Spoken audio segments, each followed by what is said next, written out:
بسم اللہ الرحمن الرحیم۔ محترم دوستوں اور خاص طور پر ہومیوپیتھک ڈاکٹرز،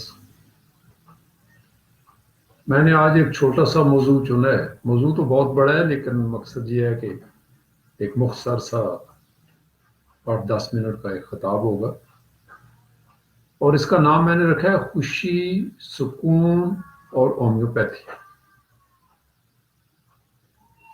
تو محترم ناظرین کرام، یہ جو دو الفاظ ہیں ایسے مشہور کن ہیں کہ ہر کوئی ان کی تمنا کرتا ہے، لیکن بہت کم خوش نصیب خوشی اور سکون حاصل کر پاتے ہیں۔ فرانسیسی مفکر، فلاسفر اور شورۂ آفاق کتاب دی مانک اینڈ دی فلاسفر کا جو مصنف ہے میتھیو ریکلڈ، اور جسے عالمی سطح پر دنیا کا خوش ترین انسان مانا گیا ہے، اس سے جب بھی خوشی کا راز پوچھا جاتا ہے وہ مسکرا کر جواب دیتا ہے کہ خوشی تک پہنچنا زیادہ مشکل نہیں۔ وہ کہتا ہے کہ ہم جب بھی اپنی ذات کے گرد گھومتے ہیں، جب بھی ہم اپنی ذات کے گرد گھومتے ہیں، ہمارے اندر موجود منفی کیمیکلز متحرک ہو جاتے ہیں، ایکٹیو ہو جاتے ہیں، اور پھر یہ خون میں پھیل جاتے ہیں، اور ہوتا کیا ہے کہ ہم غم زدہ اور اداس ہو جاتے ہیں۔ وہ کہتا ہے کہ اگر آپ خوش رہنا چاہتے ہو تو اپنی ذات کے خول سے باہر آ جاؤ۔ آپ اپنی بجائے لوگوں کے بارے میں سوچنا شروع کریں تو آپ کے اندر خوشی کے کیمیکلز بننا شروع ہو جائیں گے۔ میتھیو ریکلڈ کا کہنا ہے کہ غم اور خوشی اکٹھے نہیں رہ سکتے۔ غم بھگانے کا بہترین طریقہ یہ ہے کہ دوسروں کے ہمدرد بن جائیں، دوسروں کے کام آنا شروع کر دیں، دوسروں کی ویلفیئر کے بارے میں سوچنا شروع کر دیں۔ وہ کہتا ہے آپ انسانیت کے ہمدرد بن جائیں، غم آپ کے دل سے بھاگ جائے گا اور وہاں آ کر خوشی آباد ہو جائے گی۔ وال سٹریٹ کے بڑے بڑے کھرب پتی تاجروں سے ایک امریکن کمپنی نے انٹرویو لیا اور ان سے ایک سوال پوچھا کہ کیا کبھی آپ نے خوشی کو بھی محسوس کیا؟ دوستو، آپ جانتے ہیں ان کا کیا جواب تھا؟ 91% لوگوں کا جواب نفی میں تھا۔ انہوں نے کہا کہ ہم نے تو زندگی میں کبھی خوشی کو محسوس نہیں کیا، اور انہیں نہیں معلوم کہ خوشی کیا ہوتی ہے۔ اب دیکھیے، جسے ہم کاروبار کہتے ہیں، جو وال سٹریٹ کی میں نے مثال دی ہے، یا آپ اپنے پاکستان میں ہر جگہ دیکھیں کاروبار ہوتا ہے، بزنس۔ بزنس میں کیا ہوتا ہے؟ ہم کسی چیز کے بدلے کوئی چیز خریدتے ہیں، پیسے کے بدلے ہم جنس خریدتے ہیں، آٹا، دال، روٹی، مکان، زمین، جائیداد، کپڑے وغیرہ۔ تو جب ہم دولت خرچ کر کے کوئی جنس حاصل کرتے ہیں تو یہ بزنس ہوتا ہے، اس میں خوشی کا تو سوال ہی پیدا نہیں ہوتا۔ ہاں، البتہ اگر آپ دولت خرچ کر کے کوئی جنس نہ خریدیں تو آپ کو خوشی ہوگی۔ وہ کیسے؟ مثلا آپ کسی بھوکے کو کھانا کھلا دیتے ہیں، کسی بچے کی، غریب بچے کی اسکول کی فیس جمع کرا دیتے ہیں، کسی بیوہ کے گھر آٹے کا توڑا بیچ دیتے ہیں، کسی یتیم کے سر پر ہاتھ رکھ دیتے تو آپ کو خوشی نصیب ہوگی. یاد رکھیے خوشی صرف خوش نصیب لوگوں کو ملتی ہے، اور خوش نصیب وہ ہوتا ہے جو اپنے نصیب پر خوش ہو. ہوتا کیا ہے، ہم جوں جوں چالاک اور ہوشیار ہوتے چلے جاتے ہیں اتنے ہی خوشی ہم سے دور ہوتی چلی جاتی ہے. جس کو کہتے ہیں ڈاؤن ٹو ارتھ. ہم جتنے میٹیریلسٹک ہوتے چلے جاتے ہیں، جتنا اپنی ذات کے بارے میں سوچتے ہیں، اتنا ہی ہم ڈسسیٹسفائیڈ رہتے ہیں. بروس کوپن نے کہا تھا، یو کے کا ایک ہومیوپیتھ تھا، بروس کوپن بڑا مشہور، جس نے یہ ریڈیانکس کمپیوٹر بنائے ہیں جو بعض ہومیوپیتھ استعمال کرتے ہیں. اس نے کہا تھا selfishness is the mother of ڈسسیٹسفیکشن.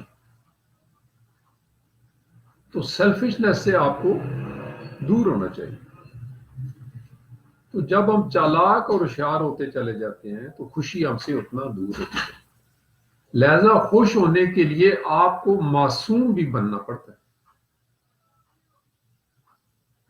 اور ایک بزنس مین ان دونوں نعمتوں سے محروم ہوتا ہے. تو یہ تھی کچھ بات دوستو. اب میں خاص طور پر جو میرے ہومیوپیتھک فرینڈز ہیں ان سے یہ بات کرنا چاہوں گا کہ میں نے کوئی ریپرٹری میں سے 15 ایسی منفی قسم کی علامات لے کر ان کو ریپرٹرائز کیا، انہیں اینالائز کیا، تو کچھ دعائیں سامنے آئیں، وہ میں آپ کے ساتھ شیئر کرنا چاہتا ہوں.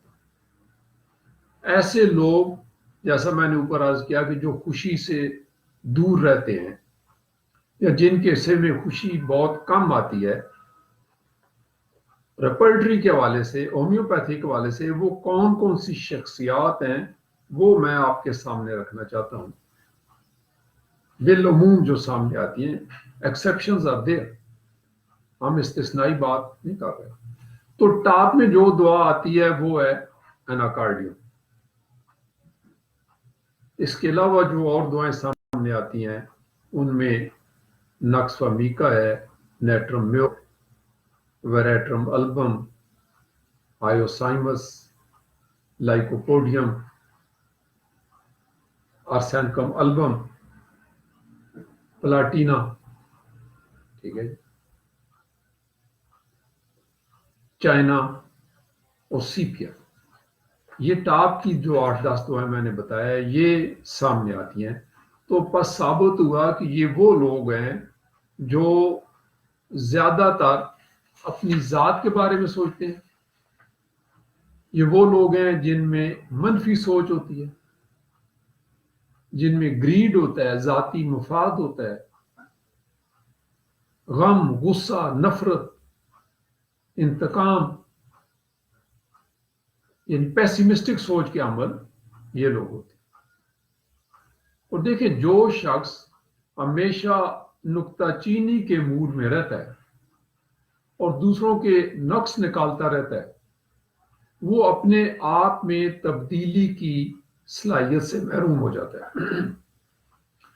تو ایز اے ہومیوپیتھ آج کی یہ بات شیئر کرنے کا مقصد یہ تھا کہ دیکھیں آپ اگر تو سنگل ریمیڈی پریکٹس کر رہے ہیں، کلاسیکل ہومیوپیتھک پریکٹس کر رہے ہیں، تو یقین جانیے یہ جو پولی کرسٹ دعائیں ہیں، میں جہاں پر وہ 70 کے قریب پولی کرسٹ دعاؤں کی بات کرتا ہوں جو میں کئی دفعہ فیس بک پر وہ ان کے نام بھی لکھ چکا ہوں، ان 70 دعائیوں کو آپ ان ڈیپتھ اسٹڈی کریں. کانسٹیٹیوشنل ریمیڈیز جنہیں مزاجی دعا بھی کہا جاتا ہے، یا زیادہ بہتر ورڈ ان کے لیے پولی کرسٹ ریمیڈیز، اگر آپ ان کو ان ڈیپتھ نہیں سمجھیں گے، ڈیٹیل سٹڈی نہیں کریں گے، تو کرونک کیسز کو شفا یابی تک پہنچانا اگر ناممکن نہیں تو مشکل ضرور ہے. یہ میرا پچھلا 30 سال کا جو 35 سال کا تجربہ ہے وہ یہ کہتا ہے.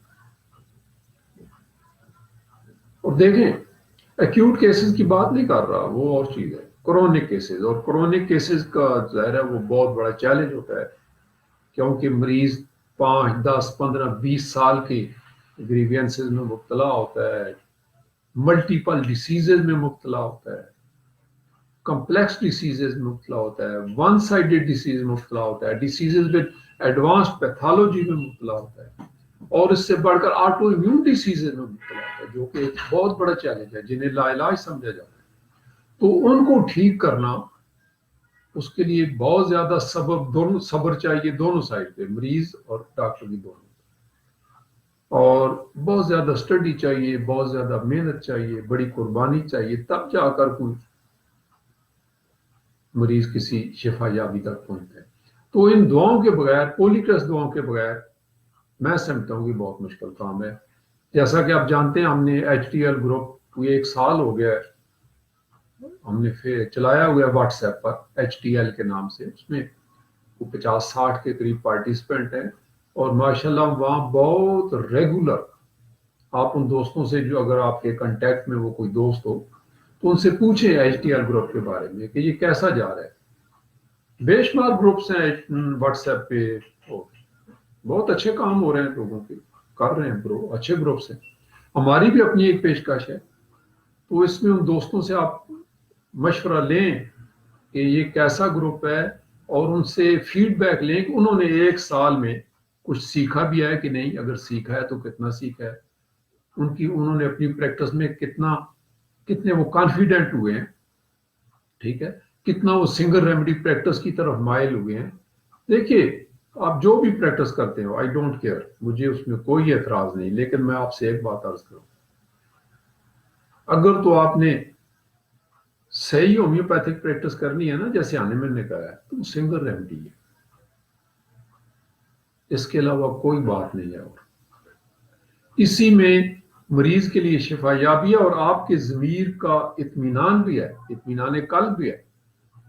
کیونکہ باقی جو بھی پریکٹسنگ ہیں جس قسم کی بھی ہیں، ان کو نہ تو ہانیمن کی تعلیمات، نہ آرگینن، اور نہ ہی علماء ہومیوپیتھی جو بڑے بڑے گزرے ہیں کسی اور پیتھی کو سپورٹ کرتے ہیں، صرف سنگل ریمیڈی پریکٹس کو. تو یہ تھا میرا عرض کرنے کا مطلب آج کا. تو اللہ کرے اللہ آپ کو خوشیاں دے، سکون دے، اور ان سب سے بڑھ کر اللہ آپ کو عافیت عطا کرے، جو سب سے بڑی بات ہے. تو اسی کے ساتھ ہم آج کا یہ بیان ختم کرتے ہیں. کوئی کوشچن ہو، کوئی اس پر کمنٹ کرنا چاہیں تو میرے فیس بک کے پیجز حاضر ہیں. سپر ہومیو کلینک کے نام سے میرا پیج بھی چل رہا ہے فیس بک پہ، اس کو آپ لائک کرنا چاہیں، وہاں بھی ڈیروں ہومیوپیتھک پوسٹ پڑی ہے. اور دوسری بات، ہم یہ کلیم کرتے ہیں کہ ہم ہومیوپیتھی کے حوالے سے پیور نالج ڈیلیور بھی کرتے ہیں اور شیئر بھی. تو آج کی یہ ویڈیو واچ کرنے کا بہت بہت شکریہ. Thank you so much.